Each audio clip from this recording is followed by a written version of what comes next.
नमस्कार सभी को। आज मैं हूँ आपके साथ एक नई वीडियो लेकर, जिसमें हम एक अच्छा सा टॉपिक डिस्कस करने वाला है। कई सारे 10th क्लास के बच्चे होंगे जिनको इस चैप्टर में प्रॉब्लम होती होगी। हमारा चैप्टर है केमिकल रिएक्शन एंड इक्वेशन। इस चैप्टर का माइंड मैप लेकर आज मैं आपके सामने हूँ और इस चैप्टर को हम साथ मिलकर इजी बनाते हैं। देखते हैं इस टॉपिक में क्या-क्या है और कितना हम इस चैप्टर को इजी बना सकते हैं। ठीक है, आगे बढ़ते हैं और शुरू करते हैं हम अपना चैप्टर। ठीक है, सबसे पहले हम बात करते हैं जो हमारे आसपास चेंज होते हैं उनके बारे में। जो हमारे पास आसपास जो चेंज होते हैं वो दो टाइप के होते हैं। एक होता है हमारा केमिकल चेंज और दूसरा होता है हमारे पास फिजिकल चेंज। पहले हम समझते हैं कि जो फिजिकल चेंज होता है वो क्या होता है।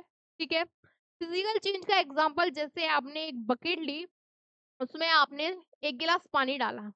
ठीक है, उसको आपने सनलाइट में छोड़ दिया। एक दो दिन बाद आप क्या देखेंगे कि जो उस बकेट में पानी था वो पानी नहीं रहा, यानी वो पानी सनलाइट से एवोपरेट हो गया। ठीक है, दूसरी चीज क्या होती है, जो फिजिकल चेंज होता है उसमें जो आपने चीज यूज की वो आपको वापस मिल जाती है। लेकिन जैसे एग्जांपल के लिए क्या हुआ, जो पानी इवोपरेट हुआ वो बारिश की फॉर्म में आपको मिल जाता है।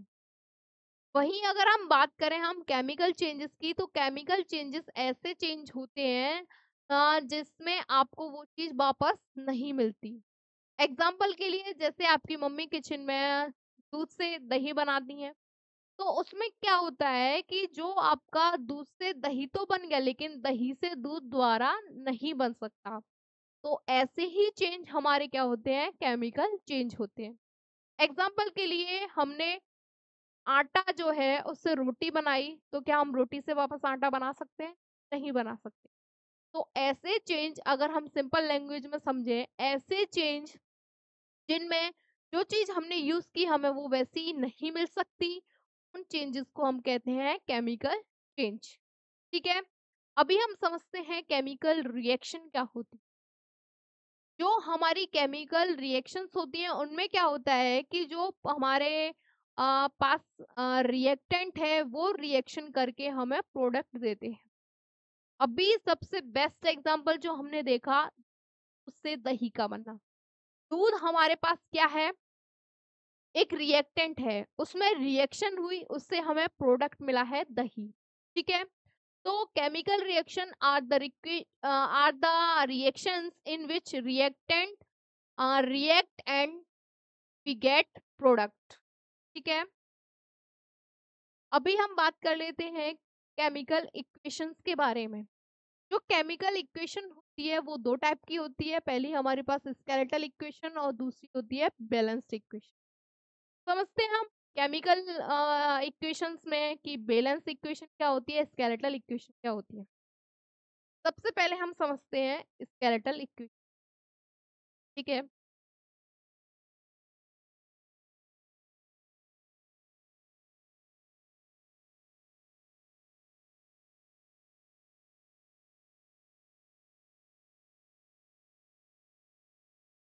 एग्जाम्पल के लिए मान लीजिए आपके पास जो मॉलिक्यूल्स हैं जिंक के और क्लोराइड के, ये रिएक्शन हो रही है जिंक की हाइड्रोजन क्लोराइड के साथ में, और हमको मिल रहा है क्या, जिंक क्लोराइड प्लस हाइड्रोजन। अभी आप देख के बताओ क्या इसमें जो मॉलिक्यूल्स हैं वो सेम है। आपको दिख रहा होगा कि इसमें जो मॉलिक्यूल्स हैं उनका नंबर डिफरेंट है। यानी इसमें अगर आप देखो, इधर एक क्लोरीन का मॉलिक्यूल है और इधर क्या है, दो मॉलिक्यूल है। हाइड्रोजन का इधर एक मॉलिक्यूल है, इधर दो मॉलिक्यूल है। इसका मतलब ये इक्वेशन क्या है, हमारी स्केलेटल इक्वेशन है। Skeletal equation are the equation which are in unbalanced form. ठीक है, आपको समझ में आया हो। अब हम समझते हैं बैलेंस्ड इक्वेशन। बैलेंस्ड इक्वेशन आप समझ में आ रहा होगा आपको। इसमें क्या होता है, इस इक्वेशन में आपके जो मॉलिक्यूल्स होती हैं रिएक्टेंट एंड प्रोडक्ट के, वो बराबर होते हैं। इसी रिएक्शन को हम स्केलेटल इक्वेशन बना सकते हैं। देखिए, जो ये मॉलिक्यूल्स रिएक्टेंट के हैं और जो प्रोडक्ट के हैं, इनको हम सेम कर देते हैं। यानी तो आपने पढ़ा है LHS इक्वल टू RHS, ठीक है। वही चीज हमें करनी है, इधर मॉलिक्यूल्स जितने हैं उधर भी उतने ही होने चाहिए, ठीक है। तो इधर जिंक का एक है, इधर भी जिंक का एक है। प्रॉब्लम है HCl हाइड्रोजन के और क्लोरीन के साथ।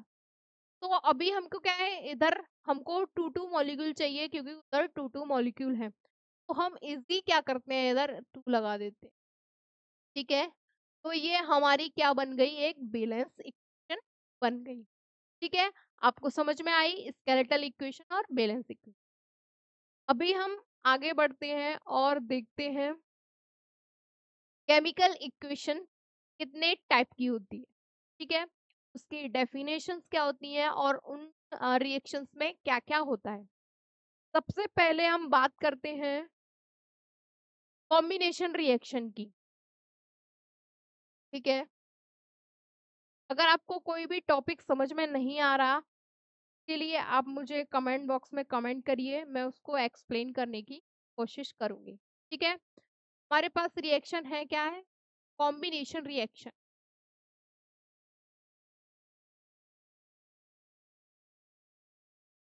ठीक है। ये शॉर्ट फॉर्म है रिएक्शन को लिखने की। कंफ्यूज मत होना अगर कहीं मैं आप ऐसा लिख दूं, ठीक है।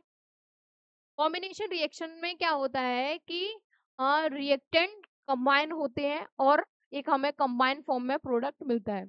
एग्जाम्पल के लिए हमने लिया कार्बन प्लस ऑक्सीजन, ये इन दोनों की रिएक्शन हुई और हमको मिला कार्बन डाइऑक्साइड। यहाँ पर क्या हुआ, कार्बन और ऑक्सीजन कंबाइन हो गए और हमको कार्बन डाइऑक्साइड मिल गया, ठीक है। आपको समझ में आ गया कॉम्बिनेशन रिएक्शन।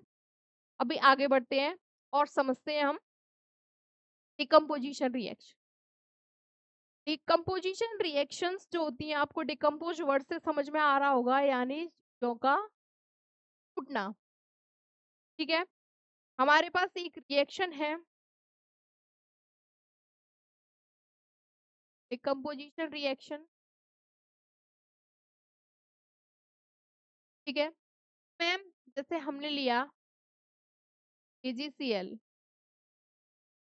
ये डिकम्पोज होकर Ag प्लस Cl की फॉर्म में टूटा, Cl2 की फॉर्म में, ठीक है। ये अभी अनबैलेंस है, यानी इसको हम बोलेंगे स्केलेटल इक्वेशन। तो हम इसको बैलेंस करेंगे, ठीक है। अभी ये हमारी इक्वेशन बैलेंस है। डिकम्पोजिशन रिएक्शन समझ में आई। अब हम चलते हैं आगे, और आगे हमारी होने वाली है डिस्प्लेसमेंट रिएक्शन। अगर हम मतलब समझें, जैसे मान लीजिए आपकी क्लास में सबसे ताकतवर बच्चा है और उसको चाहिए कि मुझे इस बेंच पे बैठना है, और उस बेंच पे जो बच्चा बैठा है वो कैसा है, कमजोर है, ठीक है। तो उस ताकतवर बच्चे ने क्या किया, उसको धक्का देके उस बेंच से हटा दिया और खुद बैठ गया। समझ में आया, यानी जो जितना ताकतवर है उसने क्या किया, वो कम ताकतवर बच्चे को उस जगह से डिस्प्लेस कर दिया, ठीक है। वही होता है डिस्प्लेसमेंट रिएक्शन में। जो एलिमेंट जितना ज्यादा रिएक्टिव होता है वो लेस रिएक्टिव एलिमेंट को डिस्प्लेस कर देता है, ठीक है। अभी हम एग्जांपल देखेंगे, जैसे मान लीजिए हमारे पास A+CD है। यहाँ पर जो A है वो बहुत ताकतवर है और C कम ताकतवर, ठीक है। और A और D मतलब बराबर ताकतवर है। तो यहाँ पर क्या होगा, जो A है ये C डिस्प्लेस कर देगा और हमें इधर मिलेगा AD+C, ठीक है।